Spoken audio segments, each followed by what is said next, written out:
Yahoo cuts the amount of time it will store your data. Your Slingbox will soon work with your BlackBerry, and we're finally going to tell you what we think of the Gunnar Optics computer glasses. It's Thursday, December 18th. I'm Natali Del Conte, and it's time to get loaded.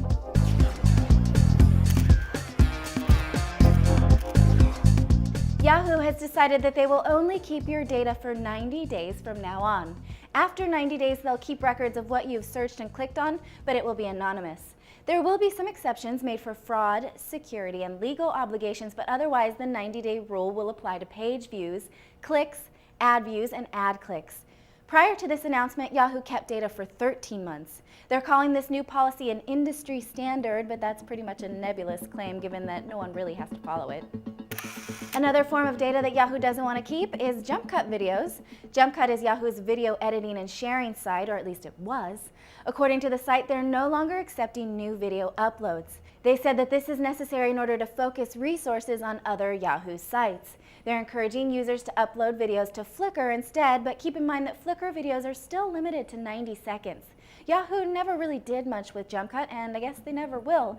Sadly, it's another casualty of the peanut butter manifesto. Gunnar Optics sent me a pair of these a while back. Gunnar Optics are designed to alleviate stress on your eyes that come from staring at a computer screen for long periods of time. We sat down with optometrist Dr. Jeffrey Anshel to talk about the product. Take a look. Computer vision syndrome is that complex of eye and vision problems related to near work which are experienced during or after computer use. The symptoms that people notice are eye strain, dry eyes, headaches, neck and back aches, and even blurred vision. What we've done with the Gunnar lenses is to address each of these potential symptoms and ways to resolve them so that they can use computers more comfortably for longer periods of time. When you put them on, they hug the eye and form fit to the face. And the studies that we've done show that it hangs out of the moisture more in your eyes, so your eyes don't dry out. And dry eyes is a huge problem for people using computer screens. We did some research to find out how these worked for people who use computers. We did about 3 or 4 studies initially, and in general, about 2/3 of the people who wore the lenses for an extended period of time had a positive response to it. I've been using the Gunnar Optics for well over a month, and I really love them. I do think they make a difference in that my eyes don't get tired and I don't get headaches from prolonged exposure to the computer. Not to mention, they look amazing on me. I can't really say that with a straight face. A French judge has ruled that Apple's exclusive deal with Orange Mobile in France is illegal. Their deal in France is similar to the one AT&T has here in the US. It means that they're the only carrier offering the 3G iPhone. They won't be for long though, because a French competition agency ruled that this is illegal, so other carriers can now get in on the 3G iPhone game.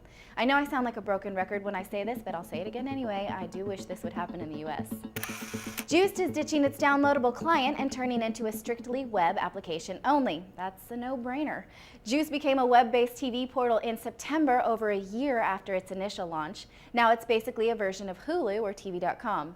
The real question is, how do they differentiate themselves from already established TV viewing sites? The iPhone application is a start, but not nearly enough. Gmail keeps getting little features that make it cooler and cooler by the day. The latest one is the ability to create a document out of an email.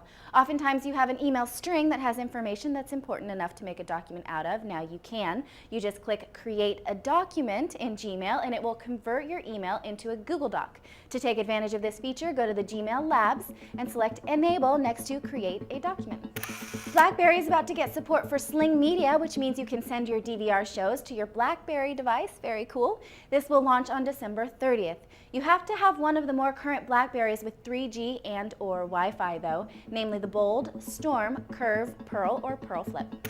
I mentioned yesterday that today will be our last daily news show of the year for Loaded. Next week we have a great lineup of shows for you, including one that will help you save time using the internet, and an episode on what we here in the office like to call gadget etiquette. We'll also give you a behind-the-scenes look at how we produce Loaded every day, and to end the year off with a few laughs, my own personal blooper reel. We'll also have 2 shows here in New York after the new year, and then it's crunch time at CES, which you will not want to miss. I will still be working through the holidays on the CBS Early Show, though, so be sure to tune into your local CBS station between 7 and 9 a.m. I'll be twittering about my segments, and you can follow along at twitter.com/NatalieDelConte. Those are all your headlines for today, but before I sign off, I want to wish a happy birthday to Tim, Ian, Tyrone, Roberto, Augustine, Stuart, and my friend Cesar, and his daughter Marianice. That wraps up your week and, in a way, your year of getting loaded. I want to thank you for watching and supporting me here at my first year at CNET. I am grateful for each and every one of you. Happy holidays to you and your family. I'm Natalie Del Conte with CNET TV, and you've just been loaded.